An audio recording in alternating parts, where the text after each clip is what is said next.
అరాచకాలు చేస్తున్న నర్సీపట్నం ఎమ్మెల్యే గణేష్ అయ్యన్న పాత్రుడు గెలిస్తే అరాచక పాలన వస్తుందని మాట్లాడటం విడ్డూరంగా ఉందని టీడీపీ రాష్ట్ర ప్రధాన కార్యదర్శి చింతకాయల విజయ్ అన్నారు. గురువారం నర్సీపట్నంలో ఏర్పాటు చేసిన విలేకరుల సమావేశంలో మాట్లాడుతూ నీ ఇసుక ట్రాక్టర్ల కింద చనిపోయిన వారి కుటుంబాలను ఎందుకు పట్టించుకోలేదని ప్రశ్నించారు. నాతవరం మండలంలో ఒక మహిళ భూమిని కబ్జా చేయలేదా అన్నారు. ఇనుక భూకబ్జాల పేరుతో నువ్వు చేసిన అరాచకాలు నియోజకవర్గ ప్రజలకు తెలుసు అన్నారు. గడప గడపకు పర్యటనలో నీలంపేట వెళ్లినప్పుడు సమస్యల కోసం ప్రశ్నించిన మహిళ ఇంటిని కూలగొట్టించలేదా అని అన్నారు. ఇలాంటి అరాచకాలు ఎన్నో ఉన్నాయని చెప్పారు.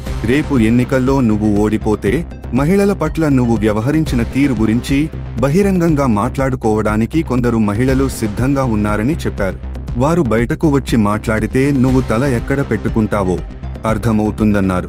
మరిడమ్మ పండుగను ఎండోమెంట్ పేరుతో ఆపాలని చూస్తున్నారన్నారు. గత మరిడమ్మ పండుగలో అమ్మవారి ఆభరణాలు ఎందుకు ఇవ్వలేదని ప్రశ్నించారు. వాతవరం జూనియర్ కళాశాల తీసుకువస్తానని మోసం చేశారన్నారు. నర్సీపట్నం జిల్లా హెడ్ క్వార్టర్ ఇచ్చే సత్తా దమ్ము లేదన్నారు. హెడ్ క్వార్టర్ కావాలని ఎమ్మెల్యేగా ఉండి ర్యాలీ చేయడం సిగ్గుచేటన్నారు. వచ్చే ఎన్నికల్లో నియోజకవర్గ ప్రజలు బుద్ధి చెప్పడం ఖాయమన్నారు. 2019లో గవర్నమెంట్ మీద రాకముందే అయ్యన్న పాత్ర గారు దానికి లెటర్ రాశారు ఫారెస్ట్ డిపార్ట్మెంట్ కి. మొత్తం ఈ రోడ్ అంతా శాంక్షన్ చేయించింది అయ్యన్న పాత్ర గారే. దానికి సంబంధించిన ఫారెస్ట్ పర్మిషన్ కి అప్లై చేస్తే ఆ ఫారెస్ట్ పర్మిషన్ ఏమో ఆ లెటర్ మీదే పర్మిషన్ ఇచ్చారు ఫారెస్ట్ డిపార్ట్మెంట్. ఇస్తే మొన్న నీకు తెలియదేంటో నీకు బహిరంగంగా బయట చెప్తున్నాను విను. R&B డిపార్ట్మెంట్ కింద పెట్టి ఆ రోడ్డుని మంచిగా వేద్దాం అనుకుంటే దాన్ని పంచాయతీరాజ్ డిపార్ట్మెంట్ కి మార్చమని చెప్పి నువ్వు రిక్వెస్ట్ చేసి ఏదో మరమ్మతులు చేసినట్టు పక్కనున్న ఎర్రమట్టిని గొయ్యిల్లో కప్పేద్దామని ప్లాన్ చేయడానికి నువ్వు ప్రయత్నిస్తున్నావు. నేను జనాలకు కూడా చెప్తున్నాను. మొన్నే కలెక్టర్ గారు నేను నాన్న కలిసినప్పుడు కూడా సార్ ఇబ్బంది పడుతున్నారు, ప్రభుత్వ ఉద్యోగం ఒక కానిస్టేబుల్ కూడా గొయ్యిల మీద పడి చనిపోయాడు, ఎట్టి పరిస్థితుల్లోని కూడా ఆ పర్మిషన్ మేమే అప్లై చేసాము, ఆ ఫారెస్ట్ పర్మిషన్ కూడా అయ్యన్న పాత్ర గారి వల్లే వచ్చింది, ఆ ఫైల్ అప్పుడు మూవ్ చేయడం వల్ల రావడం జరిగింది, ఈ ఎమ్మెల్యే ఏమైనా సొల్లు కబుర్లు చెప్తున్నాడు కాబట్టి ఏమన్నా వీలవుతే మోడల్ కోడ్ టైం పనిచేసింది, మా వాడిని చంపేశారు. ఈ రోజు అంత చేస్తే ఆ అమ్మ దేని కోటేసిందో అని కూడా నేను చూడలే. నాకు చాలా మంది చెప్పారు వాళ్ళు వ్యతిరేకం అంటే వీళ్ళు వ్యతిరేకం అంటే, నేను అలా ఇప్పుడు చూడలే. అది కొడుకుని రాత్రి వేళ కూడా కాదు, కొంచెం లైట్ ఉన్నది, సీసీ ఫుటేజ్ లో రికార్డ్ అయింది, అది డిలీట్ చేయించి నువ్వు చంపేసావే. దేనికి చంపేసావు? నువ్వు ఇసుక కోసం చంపావు. ఆ ఇసుక తీసుకొచ్చి రోడ్డు వైడనింగ్ లో ఎప్పుడైనా వేయించావా? నువ్వు దొప్పావు కానీ ఇసుకని. నువ్వు ఈ రోజు ఇంత అరాచకాలు చేస్తుంటే జనాలకు మళ్ళీ తిరిగి నువ్వేదో అదే సినిమాలోని మరి జోగంపేట రోడ్డు కానీ, కశ్మీర్ రోడ్డు కానీ, లేకపోతే స్థానిక మనోహర్ జైలు రోడ్డు కానీ, జోగినాథపాలెం రోడ్డు కానీ, మళ్ళీ శారదానగర్ రోడ్డు కానీ, ఇంత పెద్ద ట్యాంక్ బండ్ హైవే కింద నీ కళ్ళు కనబడతాయి గుడ్డాడు నువ్వు. ఏమన్నా ఈ రోడ్లన్నీ మరి తెచ్చింది ఎవడు? అయ్యన్న పాత్ర కాదు.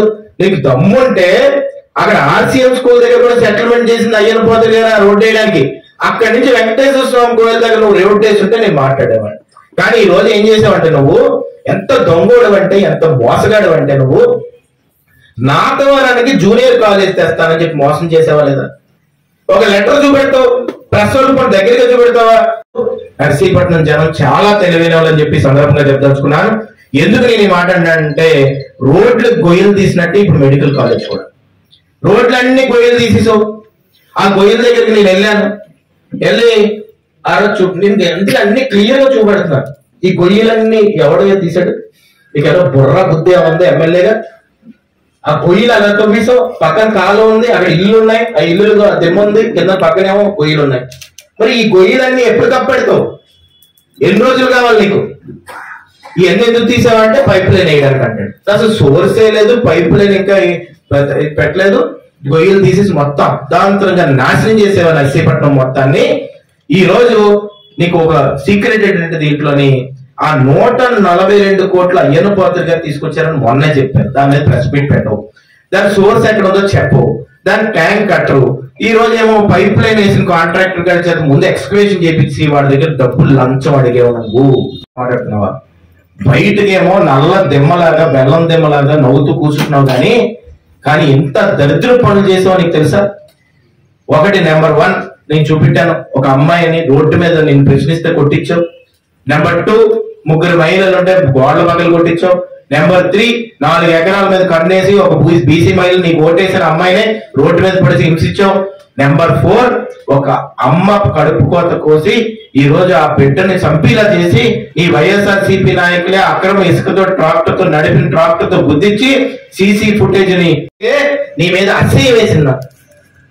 ఆడవాళ్ళు బయటకు వస్తారు, నేను ముందే హెచ్చరిస్తున్నాను, నీకు గుర్తుపెట్టుకో. ఆడవాళ్ళు సుమారుగా 6 నుంచి 7 మంది ఉంటారు, బయటకు వస్తారు. బయటకు వచ్చి నీ గురించి నిజాలు చెప్తారు. ఆ నిజాలు చెప్పిన తర్వాత నేను చెప్తాను, బాబరాజ్ కొత్తపల్లి కాదు, నీ జిల్లాలో నువ్వు బయటకు పోతావు. అంత దారుణమైన పనులు నువ్వు చేసావు ఆడవాళ్ళ మీద.